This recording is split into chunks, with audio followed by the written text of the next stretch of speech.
はい。不思議ショー。Today, we have four guests. So, French translation of a science fiction anthology by Japanese authors. The Indifference Engine was published by Atelier Akatombo in May 2021. In addition to the title story by Project Itoh, aka ITOH Keikaku, the book contains 5 short stories. Bullet by ENJOE Toh, The Angels of Johannesburg by MIYAUCHI Yusuke, Rugged Girl by TOBI Hirotaka, and A Fair War by FUJII Taiyo. We will be interviewing 2 translators, Denis Taillandier, Tony Sanchez, and Frank Sylvain of Atelier Akatombo. So we will ask them about the significance of this anthology and the appeal of Japanese science fiction. So could you tell us a bit about yourselves? Denis, please. Yeah, sure. Well, I'm currently associate professor at the College of International Relations in Ritsumeikan University in Kyoto, where I teach actually French and Japanese culture through science fiction. Why science fiction? Because I actually wrote my PhD back at Jean Moulin Lyon 3 University about the relationships between science and technology and science fiction in Japanese science fiction. And so, well, I'm basically now using science fiction to look into the modernization of Japan and explain how the country evolved from its opening to the West during Meiji up until now to my students. And I also keep on doing research in general about the connections between science technology and their representations in science fiction, in Japanese science fiction. And also on the side, trying to well, promote and have French people discover Japanese literary science fiction in France, because there are not many translations available right now. And I started doing that with the French magazine called Galaxy Science Fiction, where I translated a short story from Hoshi Shinichi and then Ueda Sayuri. Then later on, we did something with Tony, so on Project Itoh, and what did I do as well? I think FUJII Taiyo as well recently. And we edited and translated the first anthology with the help of Atelier Akatombo this year in May. Tony Sanchez, could you tell us a bit about yourself? Yes, a few words. In fact, I'm a translator, mainly translator of Japanese manga here in France, and also science fiction and fantasy reviewer for the French website Actu-SF. I'm a SF science fiction reader since my childhood, and I did my master thesis on Japanese science fiction, but it was, almost 20 years ago now.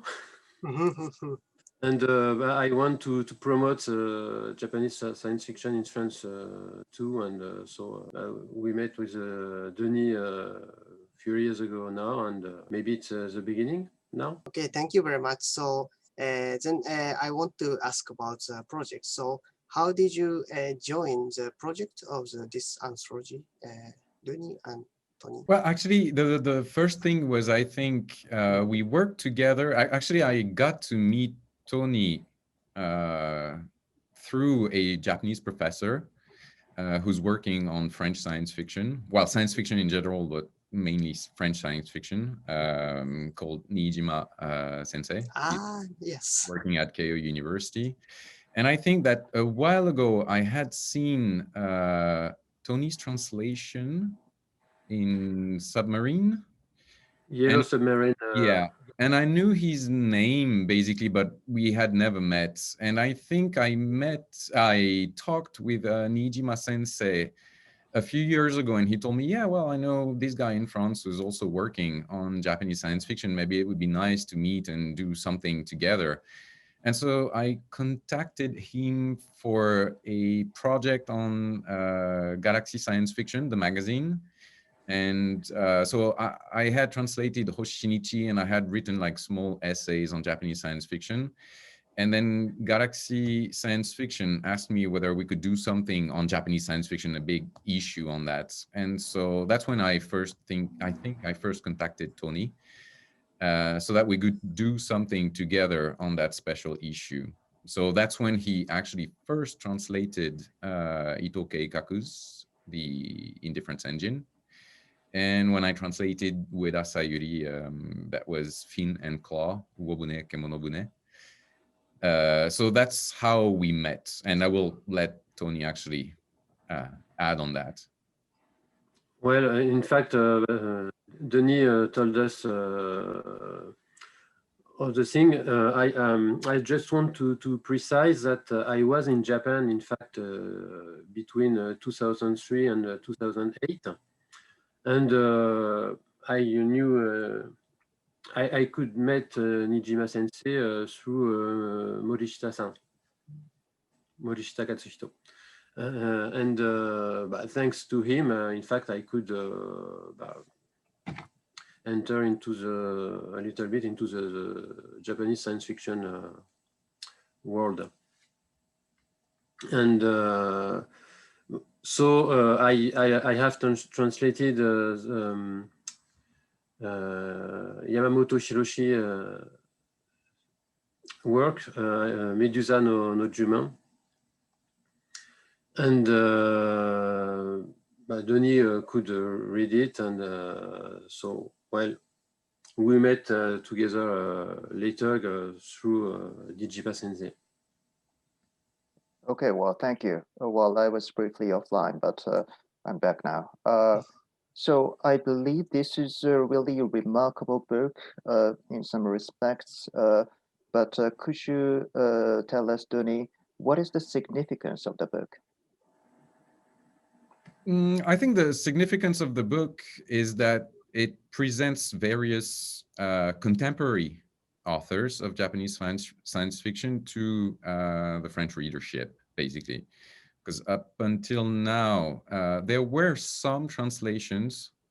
But for example, to be clear, for example, I don't know, in Japan, Abe Kobo is very well known, and he wrote many essays and sci-fi related works. But most of his works in French are not sci-fi. They were not translated. Daion Kampyoki, the Inter-Ice Age 4, was not translated.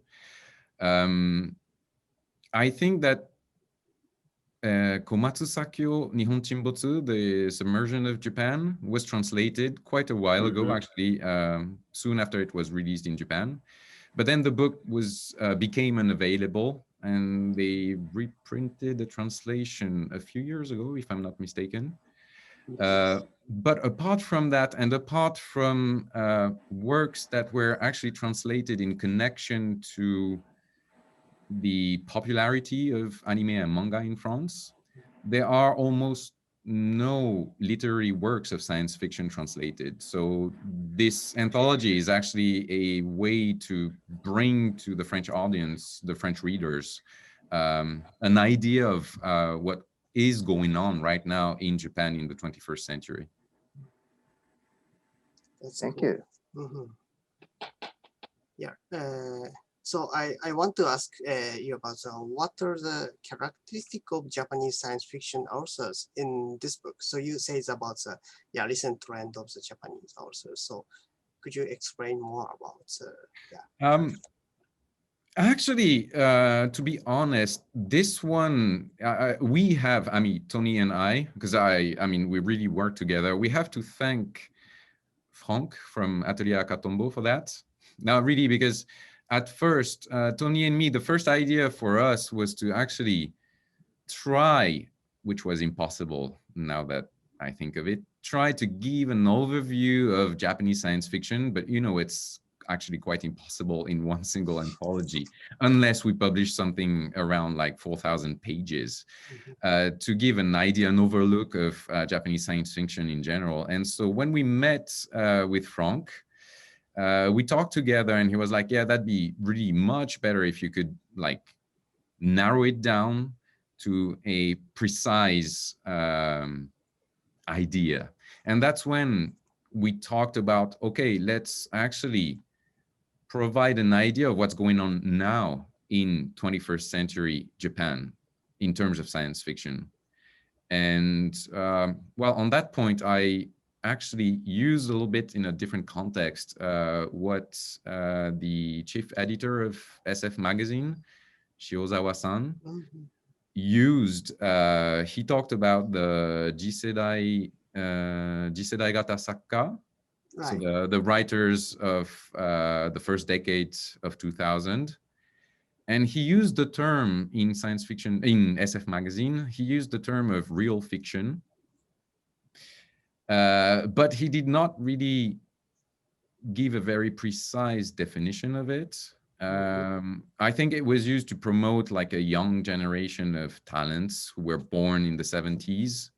And according to him, who shared like the intuition that reality was not conflating with fiction, but that fiction itself was turning into a reality that needed to be addressed. And it was really ambiguous, actually. I read a little bit about it. I think that Shiozawa-san discussed it later on in some science fiction conventions as well with the writers.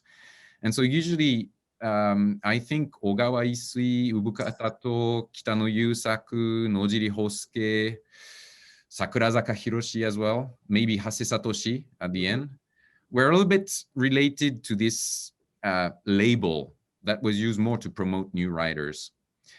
And what I thought was very interesting on that part was that the authors we chose for the anthology were not labeled as real fiction in Japan. And yet they approach this real fictionness in a very interesting sense. Because I used to read a lot of essays by the British author Ballard, J.G. Ballard.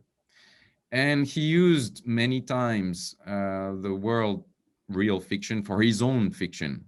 And he was explaining that actually, well, real fiction is something like realpolitik. It doesn't look at fiction as if, at reality as if it were fiction, or at fiction as if it were reality, but looking at reality as something very blurry and confusing and trying to make sense of it.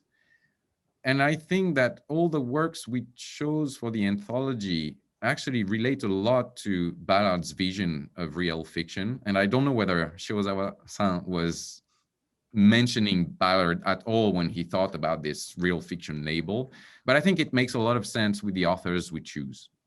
Sorry. Okay, thank you very much. So the real fiction concept is on the Shiozawa-san, but you guys are recreated and this concept and selected.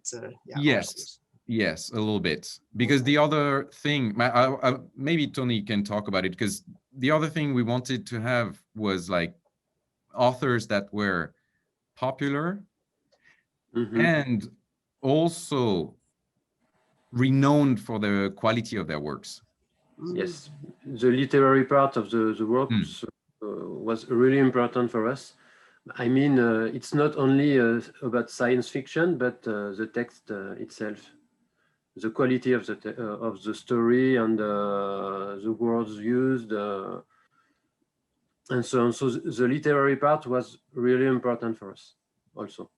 And I mean, all of them, they won the Seiyun Award by the readers and the SF Taisho Award, the grand prize, by members of the Association of Science Fiction and Fantasy Writers of Japan.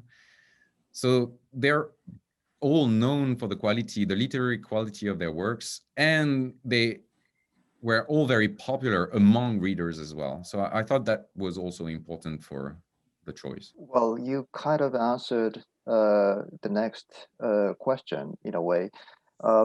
By the way, I just thought that because your preface to this book was very interesting, and so it might be nice to have it in English as well for the general benefit. Yes. Okay, so shall we go on to short comments on each story?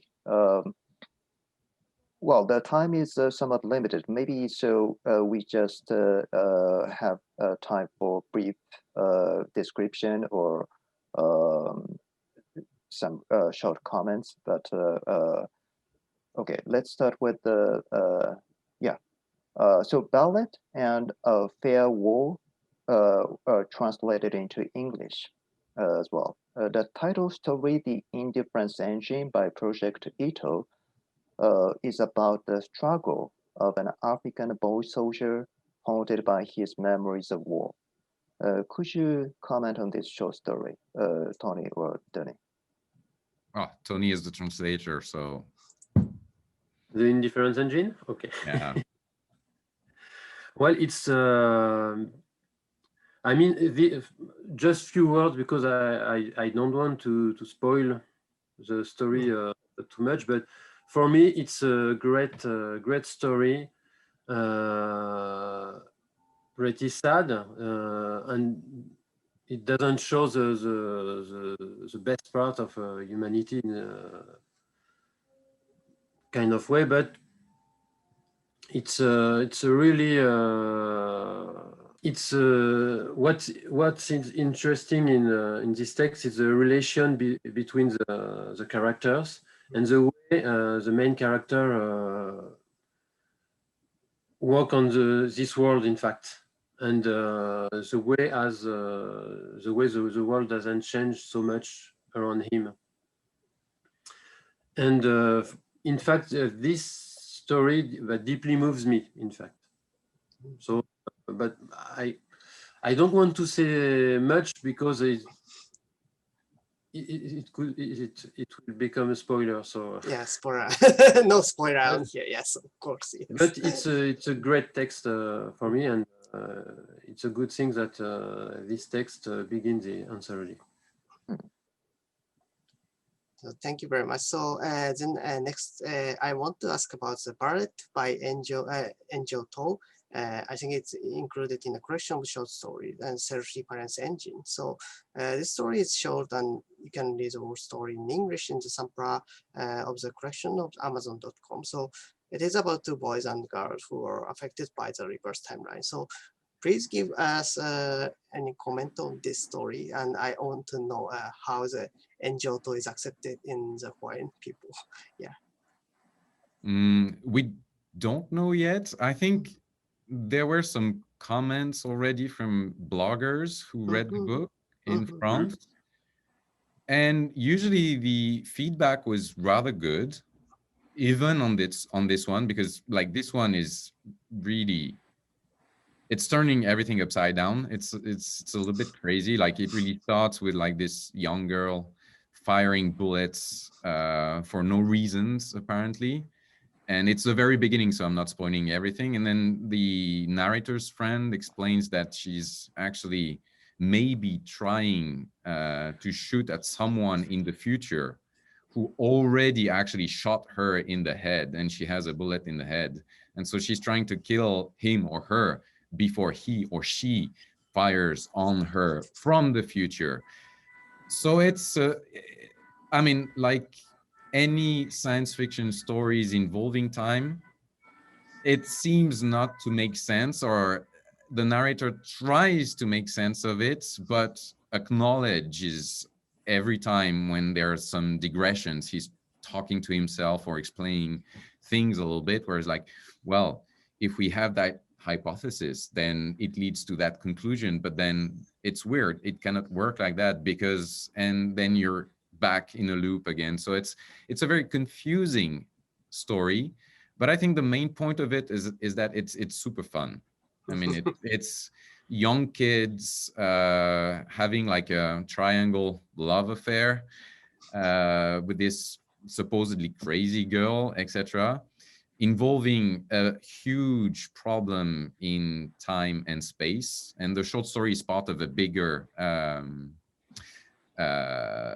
book where you have all the short stories letting the reader know a little bit more about the world and what's happening. So I'm not going to talk about it here, but it's just like the opening short story to that work. So it's really fun to read. I mean, maybe I don't know about like how actually people felt about it when they read it, but probably if the feedback was good, is that the tone that ENJOE is using is a fun one. You see kids arguing together, trying to make sense of something that's incredibly weird, and that's probably where the reader can have fun. Well, the story reminded me of Kurt Vonnegut. Yeah. But in a, well, I believe the story is very precisely constructed. So, okay. Which was an issue actually when translating it. I mean, we had a lot of discussions with Atelier Akatombo as well, like nice feedback, etc. Because the structure of the short story is like very difficult.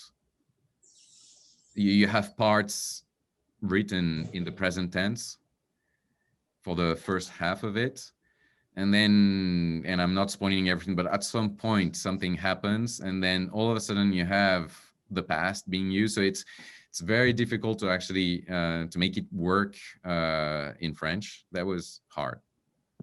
But you're definitely right about Vonnegut. I mean, I think Tatsumi Takayuki talks about it in the postface also. Okay, then the Angels of Johannesburg by MIYAUCHI Yusuke is set in South Africa.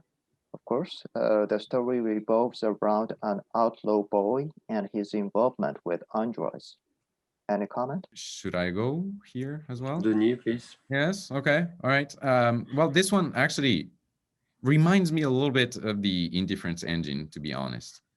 The basic geopolitical context is rather the same. Instead of having, for example, the history of Rwanda, like in the Indifference Engine, here you have all of a sudden the history of South Africa, how the first settlers from Holland came, how then Great Britain entered the picture, how the Afrikaners, the first settlers, had to go into that great trek into the country to leave Cape Town because the British Empire was using it then. And then the story of the apartheid against people, Black people. And MIYAUCHI is reversing that in a very interesting way. Instead of looking at apartheid against Black people, it's now, up to some extent, of course, the other way around. Things have evolved. The British Empire is not there anymore. There are only a few white Afrikaners left in the south of the country. And they become, in the end, the target of mass murders. So that's where it's also linked to Rwanda and the Indifference Engine.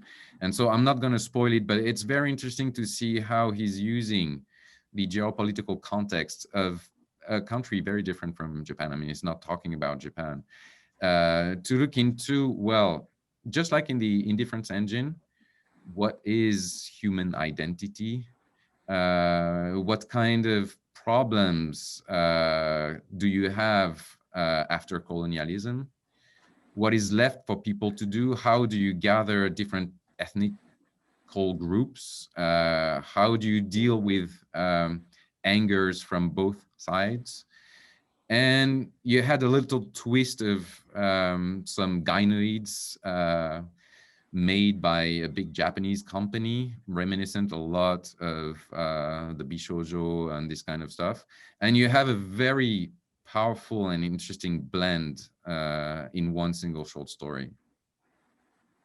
It's maybe a little bit more humanistic, a little bit more positive towards the end compared to the Indifference Engine. There's a glimmer of hope, maybe, whereas the Indifference Engine is a little bit more, you know, Yes, I agree with Denis. I mean, the Angels of Johannesburg, there is a light of hope that isn't, we don't have it in the Indifference Engine. Okay, so yeah, I want to step to the next theme about the Lucky Girl by TOBI Hirotaka. So yeah, this is a story about the virtual environment and its application. And because I'm a computer science area and also just close to the virtual reality, so I love this story very much in my university ages. So I hope your comment on this story. Yeah, Tony or Denis. Tony, let you. Okay, just a few words. I mean, this story was really interesting. Not easy to translate. In fact, I think this story questions about what to be human, and the way that reality and fiction merge together, and that's the interesting point, I think. And one of the interesting points is the main character, who is the main character. It's incredible, and but in an uneased way. I mean, the feeling, the difficult thing to do in the translation was to make real also this uneased atmosphere around the character, and it seems to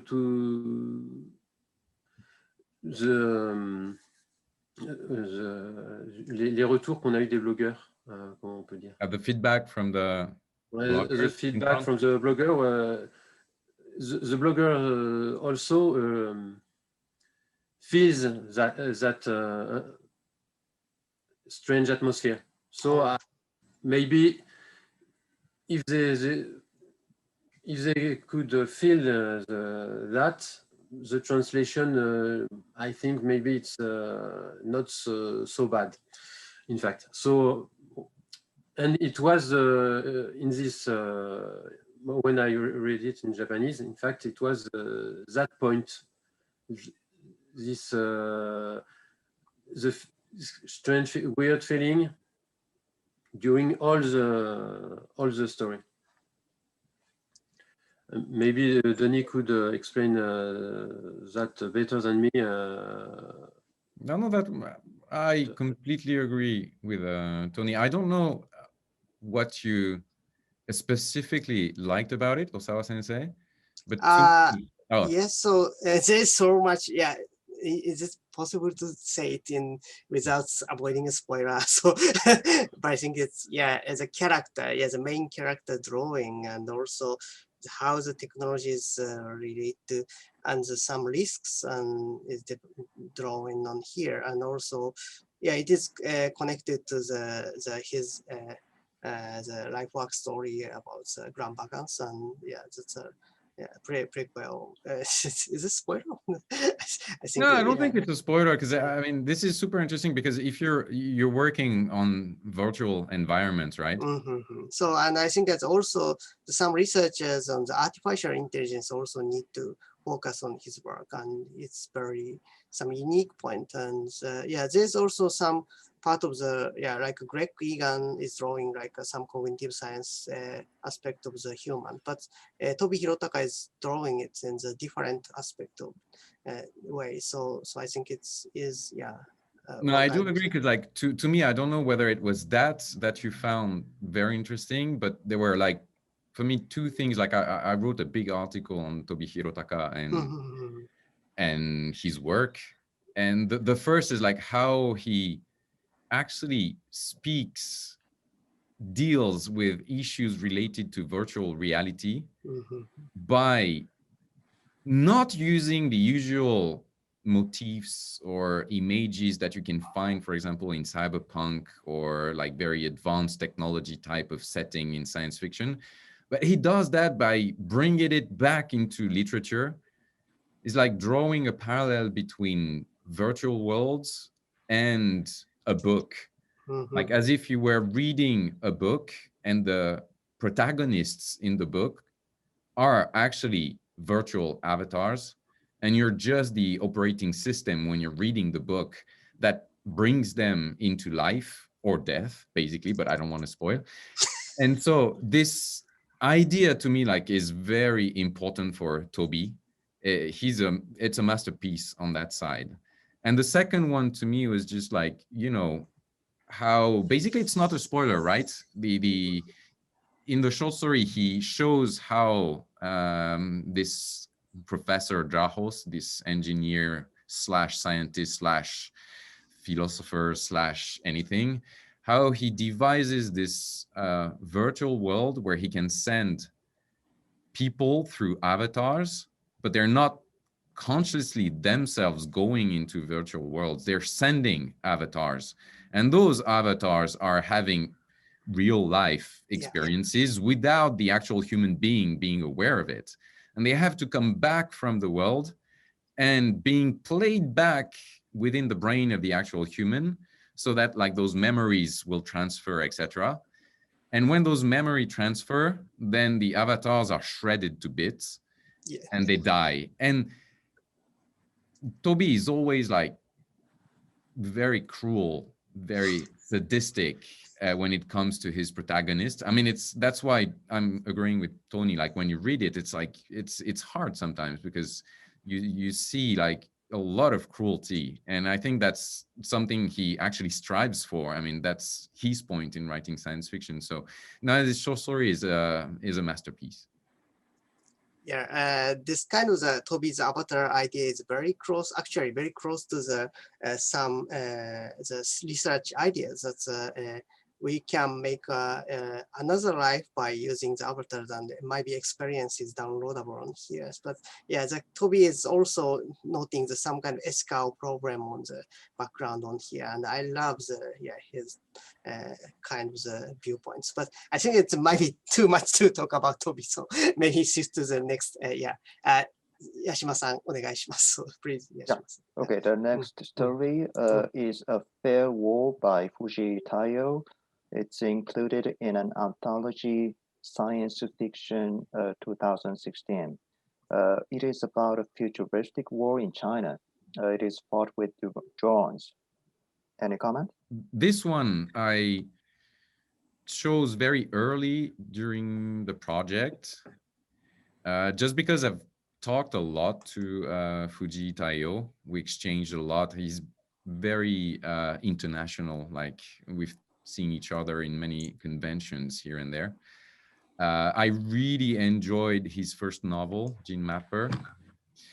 And I thought that for this anthology, what was interesting when picking someone like FUJII Taiyo is that here you have a story about something actually quite horrible, right? The use of automatic drones driven by artificial intelligence, trying to stop terrorism, and at the same time being used by terrorists in turn to fight against the regime. It's happening in China. It talks about the Uyghur massacre as well. So it's very hot. And it's very interesting at the same time because from my perspective, FUJII is not trying to, how can I put it? To choose a side. Let's say China is wrong, it is bad, so we should prevent any problem with the Uyghur, etc. And he's not also saying that, well, Uyghurs are problematic, etc. He's just showing, again, how people are pushed to terrorism and how authorities are trying to lash on that kind of terrorism. And with the advance of weaponry in general, intelligent bombs and drones, etc., and the rise of artificial intelligence, it's trying to show all the problems and this never-ending circle of, well, terrorism leading to repression leading to terrorism, a little bit like the Indifference Engine, to be honest, and like the kind of works by Project Itoh. And he's doing it with also this kind of glimmer of hope for the future, where technology is seen as something that could be used in many, many wrong ways. But at the same time, it is something around the end that offers also a means to avoid that. So he stays really positive about science and technology in general. And well, when you read recent science fiction, a lot of it is quite dystopian. And I thought that FUJII there was bringing something about like, well, you don't need to write dystopian science fiction. You can write not utopian science fiction, but something that will be a little bit more subtle and that won't take like a side, but try to work around the different characters and see how they relate to each other, see how the for what purpose the government is acting, for what purpose the population in the Xinjiang area is reacting. So I think it's a hot topic, and he deals with it in a very subtle way. I think that FUJII is also known as a cosmopolitan writer, one of the cosmopolitan writer in Japan. Yes. And yeah, his viewpoint is also very friendly for the engineers, and I'm very reading a positive attitude when after reading his work. So it's very a unique experience for him. And he's also quite read in China, from what I know. Mm-hmm, I mean, he has a lot of Chinese science fiction writers friends, and so it's actually interesting to see how he uses like China as a setting, or Southeast Asia in general. He also uses the United States, that very famous short story, well, I mean, I found it so interesting that I'm almost saying it's famous, but Dai Ni Sekai Taisen, the one splitting the US into like a very conservative state and the more progressive state. So he's looking at each and every country in our 21st century world order. So yeah, he's a very interesting writer. Thank you very much. Basically, what made you interested in Japanese science fiction? It might be short comments is okay. So yeah. Yeah. Okay. So it's pretty simple for me, because I'm a science fiction reader. Mm-hmm. I'm in Japan since a long time. So you put all together, and that's why I'm interested in science fiction, Japanese science fiction. And also, I think Japanese science fiction has a positive way to think about science and technology. And I mean, I like that also. Okay, thank you. Well, Yugen? Okay. So if you have already set your mind, who will be the authors for the next anthology?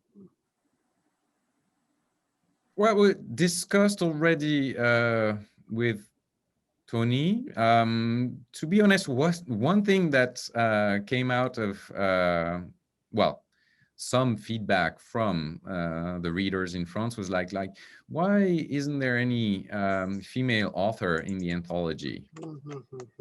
And we had actually talked about it with Tony when we made our choice. And the thing is that apart probably from Nikki Minoru, who was a little bit like associated with the real fiction label, we had discussed about Ueda Sayori and Takano Fumio, but we didn't have much space, and we chose actually to keep some short stories that would have some links between each other. So we were discussing with Tony like last month, actually, what should we do for the second volume? And probably, well, include more female authors. So we discussed, I think Tony was reading Ohara Mariko. We talked about, of course, Ueda Sayori, in between Kusabira no Michi or Yumemiru Asahibue.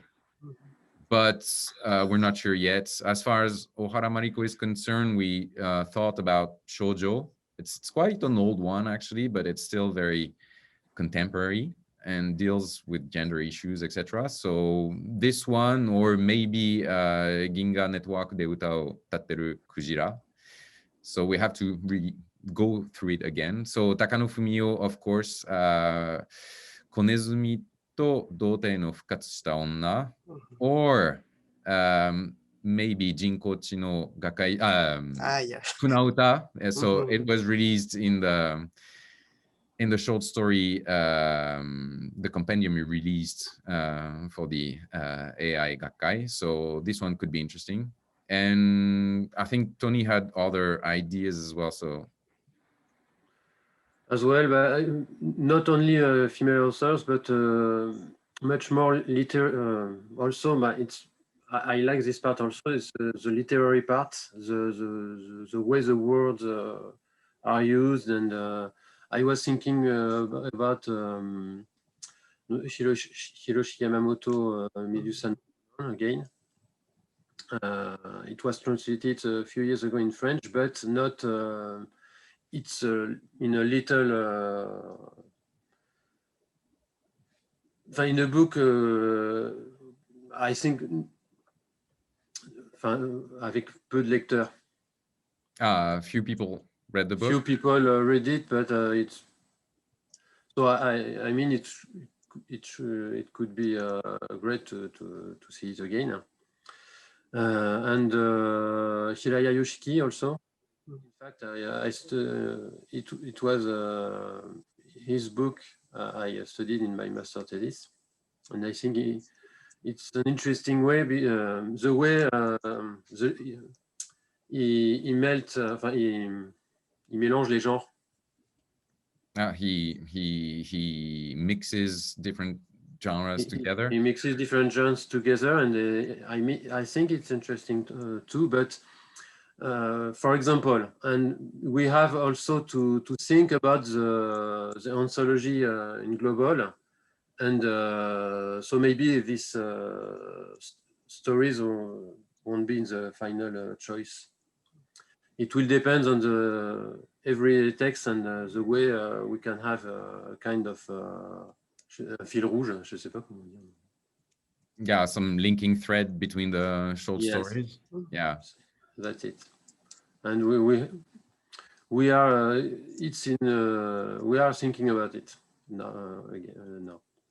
But yeah, Kambayashi Chohei, Kajio Shinji, Arai Motoko. There are so many to present. It's going to be hard. So basically, what we will need to do is just what Tony said. Rereading some of the short stories we thought would be actually very interesting for the French readers, and try to find something that linked them together. So we already discussed, for example, like, I mean, we use this time this, how can I put it? This real fiction as a thread, which is actually not the real fiction Shiozawa-san was talking about, but trying to find like some commonalities between the short stories. This time I was thinking also about the essay by Ohara Mariko, SF no Jubaku kara hanatareta. I'm not really sure of the title, but like looking again at this interpenetration of fiction and reality in some short stories.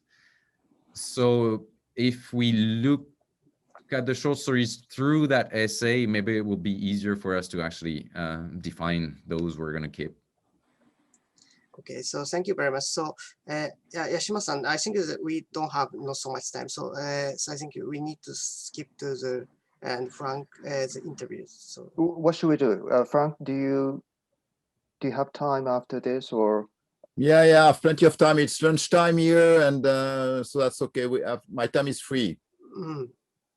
Okay, so should we continue the questions? Okay, so yes, but I want to ask all of you. So, and just get the general question. So, okay, so but yeah, I want to ask you. So, so do you want to expand the area to the manga, anime, or some kind of the related area, not only the written science fiction, but also drawn science fiction or some areas?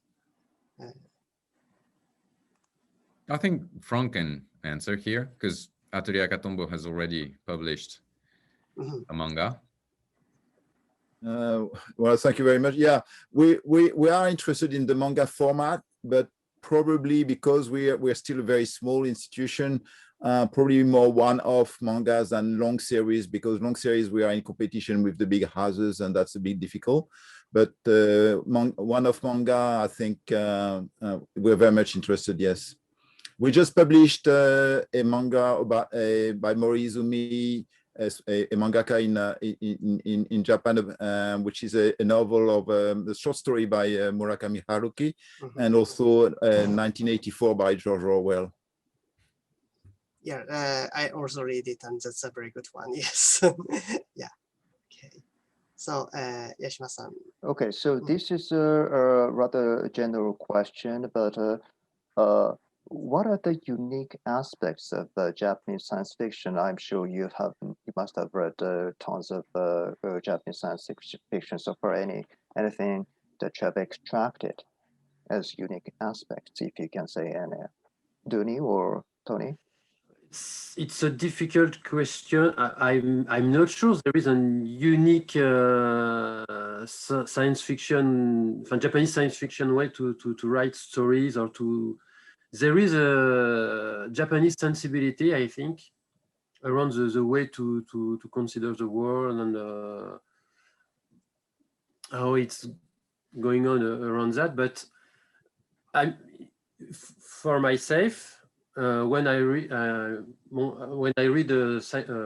not only science fiction, in fact, but Japanese story written by a Japanese author, for me the important thing is, in a kind of way, Japanese author put extraordinary in the daily thing. In fact, it's the daily life seems extraordinary. So for science fiction, it's great because you know the word of sense of wonder. But I mean, the Japanese author use it very well in all their stories. And for me, if there is something unique, it will be that. The sense of wonder is natural. It's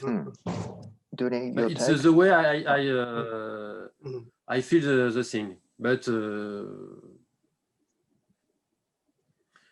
it's not so easy to define. But I mean, in Japan, the frontier between reality and fiction are really thin, and that's why it's so interesting.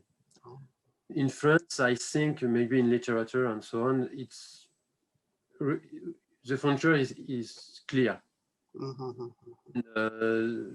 That's why I like fantasy, I like science fiction, and I like Japanese literature. It's the frontier is really thin between reality and fiction and supernatural.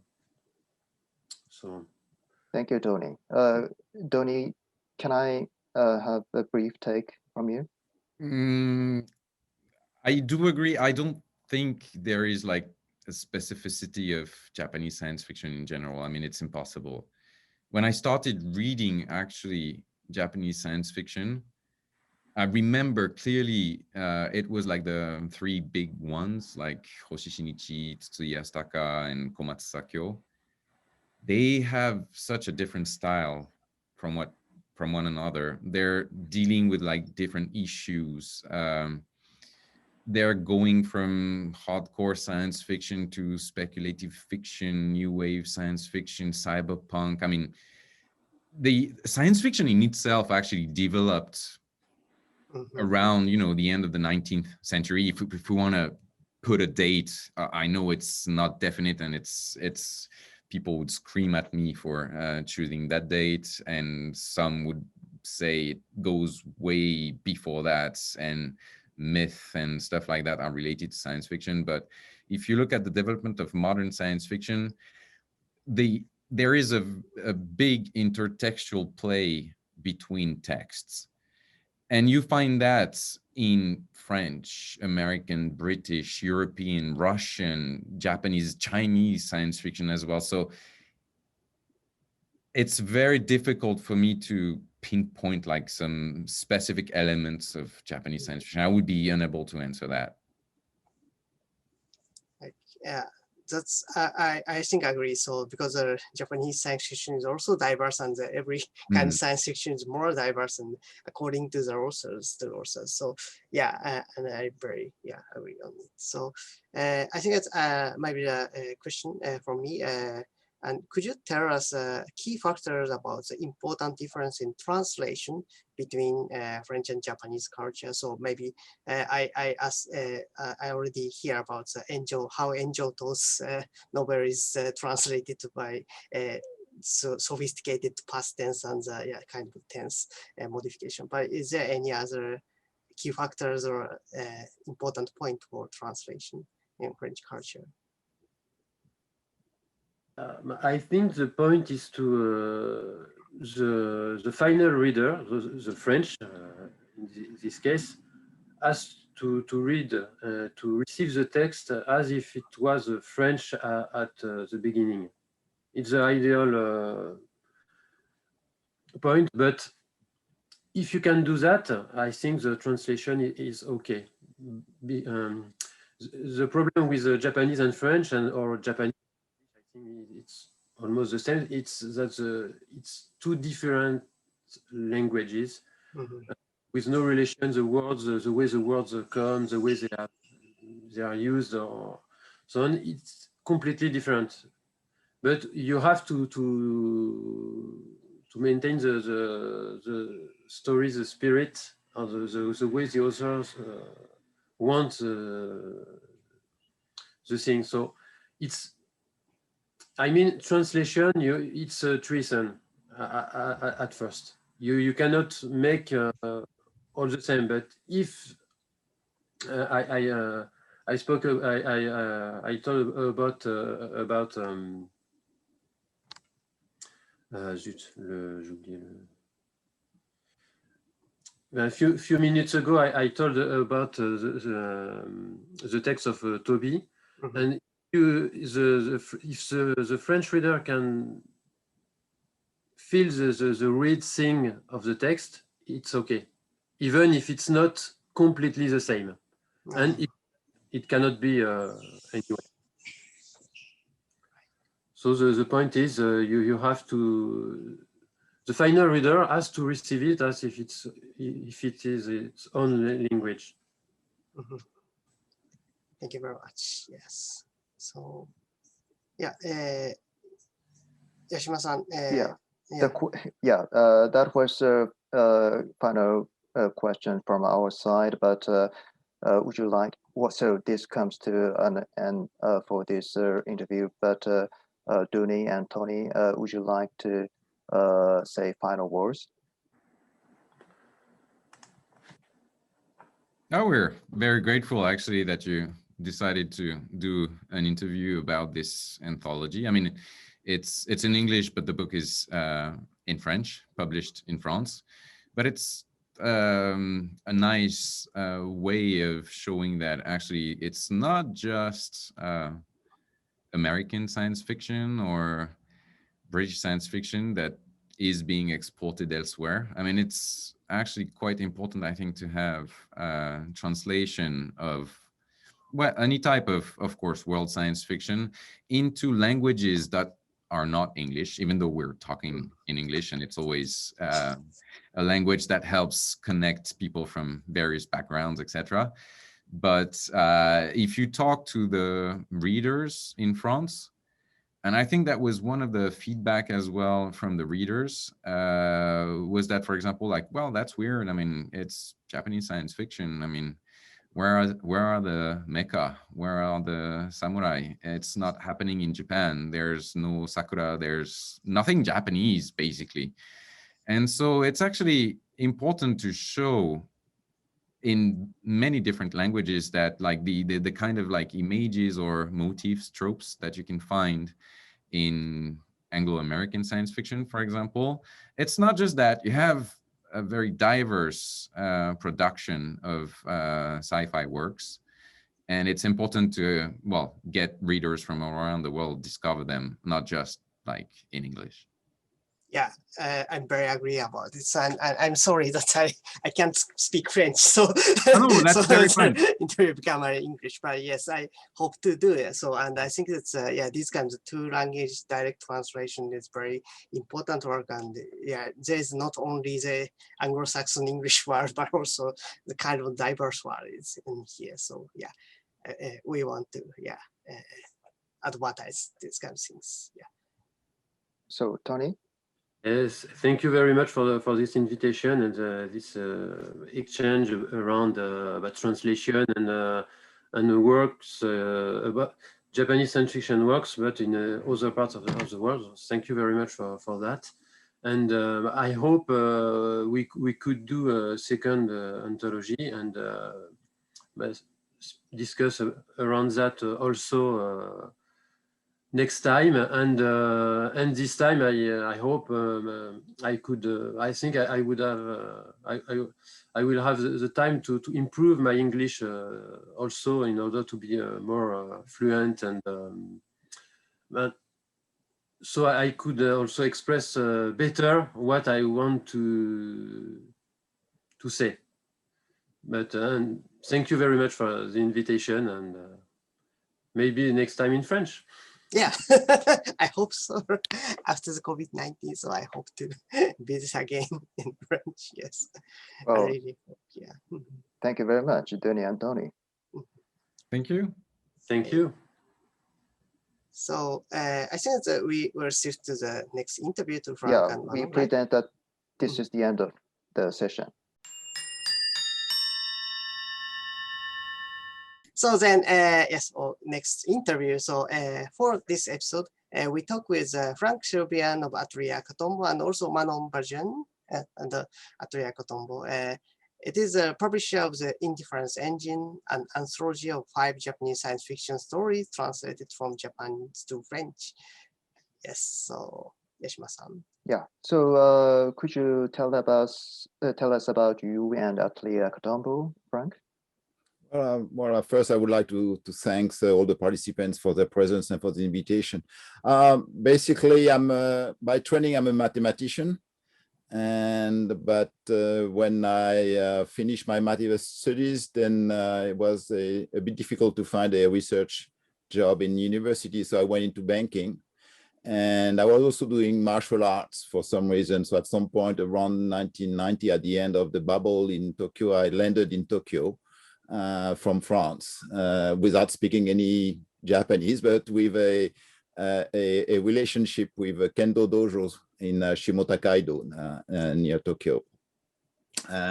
So I worked there for 3 years, and then I started to learn the language, and I started to discover Japanese literatures, and I took some exams for foreigners. And in total, I've spent around 15 years in Japan. And before COVID, I used to go there around 5 or 6 times a year when I was not living in Japan. And Atelier Akatombo is a project that we had for a very long time when I was already in Japan. But, you know, I had a day job, and I'm not very young, so the day job is a bit finished now. The kids are working, so we decided to start the project, the edition project. And I have another reason, because my wife is not there, but Dominique Sylvain, who's working with me on Atelier Akatombo, is actually a professional crime writer. She has published around 20 novels in France, received a number of prizes, and she is the editing part. The text, the part who's working on the text, the French text with the translators, with the authors when we publish, and I'm more looking at the Japanese text aspect, and she's looking at the French text aspect, because my French, although I'm French and native French, my French writing is a bit of a disaster, being a scientist by training. So that's about us. We've published in science fiction. We've published Taiyo Fuji Orbital Cloud. We've published Ase Satoshi, and we are preparing to publish, I think, a long ENJOE Toh work, as well as Kaikin no To, which should be out this year, hopefully. Plus the second volume of the anthology, which we don't have the date yet. It all depends on Denis and Tony, which I thank very warmly for their work on the first one, and I thank in advance for their work on the second one. I think there's Tony and Denis also have some more project on science fiction translation, so I look forward to that. Yes. Very great. So Manon, will you introduce yourself? Yes, hello. Thank you for the invitation. So I'm Manon. I'm working with and for Frank in Atelier Akatombo. Basically, I'm the assistant of everything. So I'm helping with the editing process and a lot more for communication with bloggers, librarians, little journalists. And I'm doing the link between editors and translators and mails, etc., etc. And I'm working with Frank now. It's been 2 years, almost 2 years now. And it's funny because I was in the same university that Denis at Lyon, Université Jean Moulin. I did a license degree in Japanese, and then I do a master degree in publishing. And here I am. Oh, okay, thank you very much. So, okay, so I want to ask you about how did you guys join on the project? Yes, on this anthology project. So, Frank. The way I tend to work is really from people through people. So we published Taiyo FUJII, and Taiyo FUJII said you should talk to Denis. So I went to Kyoto to meet Denis-san, and he says I have this project, and said, well, it looks like a good project. And then Denis introduced me to Tony, and Tony says, well, let's do it. So we just did it. Okay, that's a kind of network connections. That's great. So wow, yeah. So I already asked the same question in the previous interview, but from your point of view, what is the significance of this book? I think we need to start somewhere, and I think, as Denis and Tony mentioned, the Japanese SF is not very well known yet in France or in continental Europe. So it's not so much that we have a target readership so much as we are trying to throw some seeds in the field and hoping that there will be some rain and some sunshine, and that the seeds will become very nice flowers. Okay, so and I think the anthology is one of the big seeds that we are throwing at the field. That's very great. So I think that the Atelier Akatombo is very eager to doing such kind of job, and translation to for publishing the Japanese works, and I respect it. And also, what are the characteristics of Japanese science fiction authors in this book? There's 5 authors, and if you have a comment, so. Sure, I will not comment on each of the short stories because it has been done very very professionally by Denis and Tony. Mm-hmm. I think one thing I would like to mention is part of what we do, not only in SF but also in crime novels or in heroic novels, is to try to translate, in the sense not in sense of translation, vocabulary translation, but in sense of mathematical translation, move from one point to the other. We're trying to move the way Japanese are thinking in their literary work to the French people. And I think that's something which, I think Tony mentioned at some point what it is to be human as one of the subjects of the short stories, and Denis mentioned that technology is to be used. And I think what is very specific in my view, it's only my very IMHO point of view, is that the Japanese in SF, but the Japanese in general, tend to have a very different relationship to technology that people from the West. I think the reasons behind this are multiple, and I'm really not a sociological expert, but if you look at it from the Western point of view, even if you look at Asimov, for instance, in the relationship to robot, robots are seen as something where the human have control of. So there are some rules for robots, but basically there's a pyramid, and the humans are at the top of the pyramid.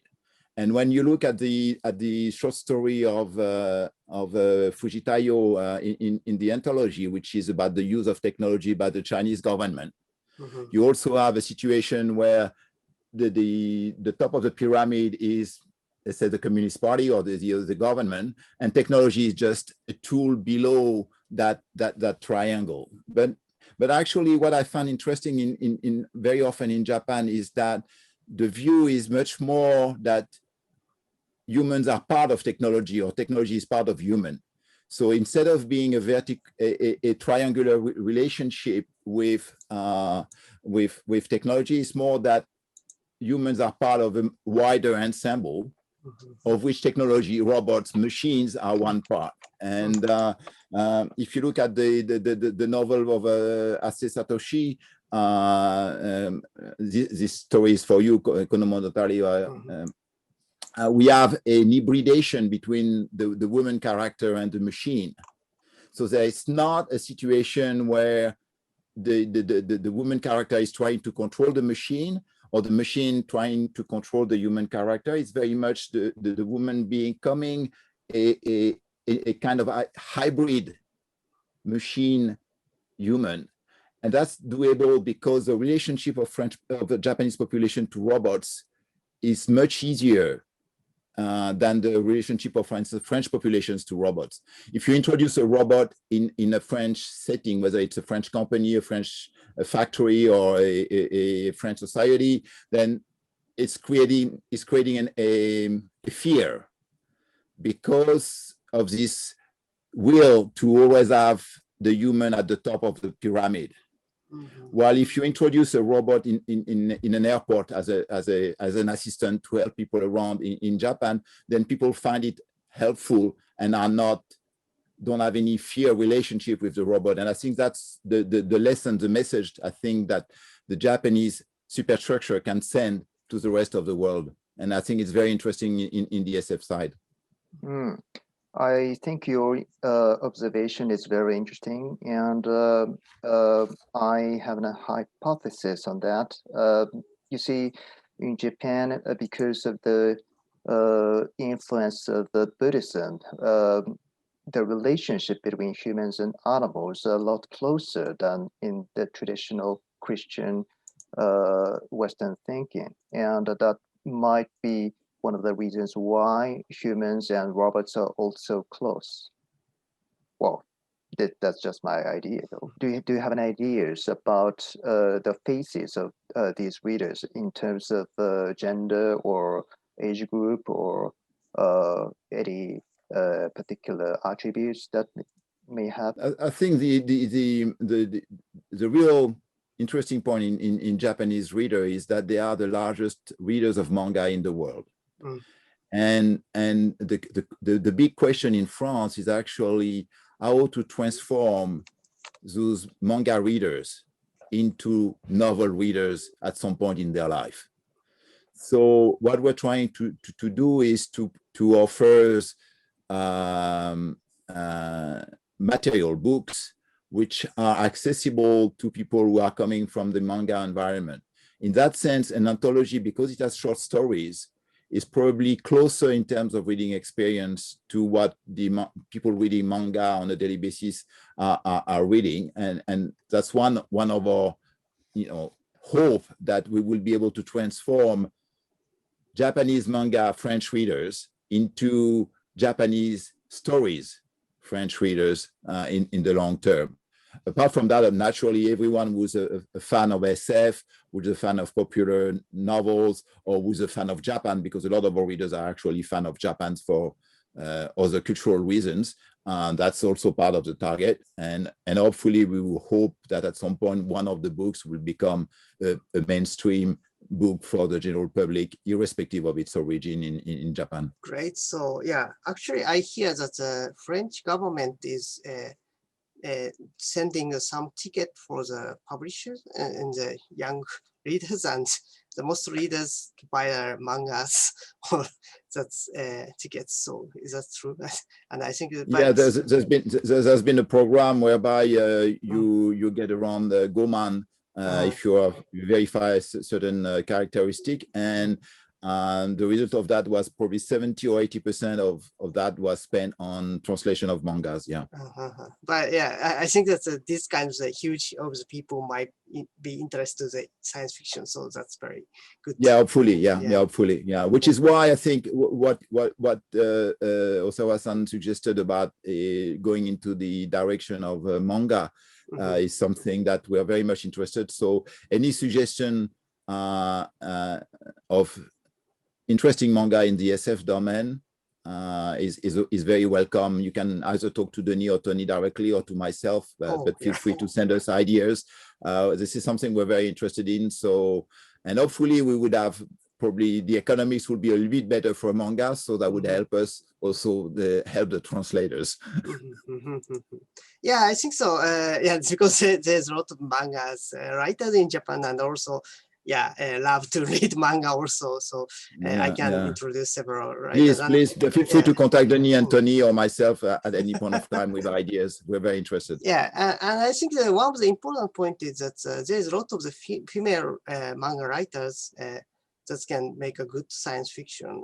So maybe I forgot the names, and Ryoko Kui or some other manga writers might be a good access point, because there's also a problem in the gender balance in Japan and the science fiction writers, but in the manga side there's more female writers, and some of them are writing very good manga. So yeah, I can recommend some parts. So yeah, and also I want to ask about Atelier Akatombo generally published a work of mystery, mangas, erotica, and science fiction. So how and why did you select these genres, and especially what kind of any criteria for choosing Japanese works? I think story is the main linking.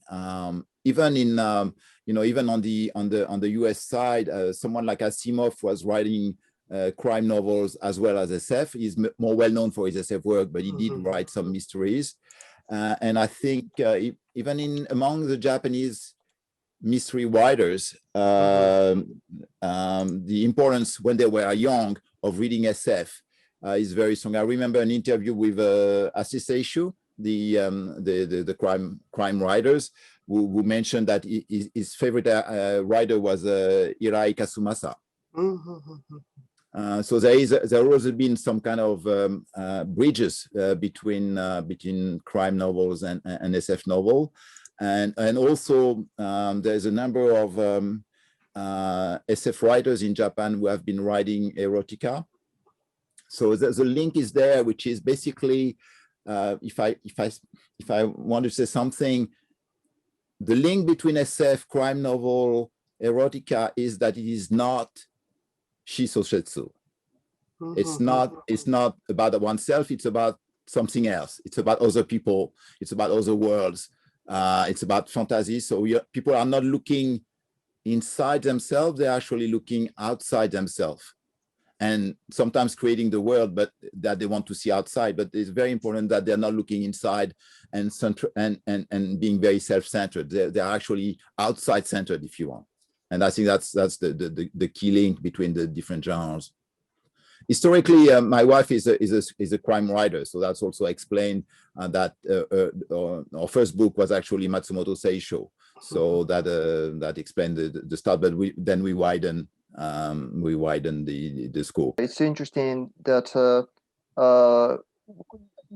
the question of writing something as tonal in tonal. I mean, that's really an important question personally for me as a writer.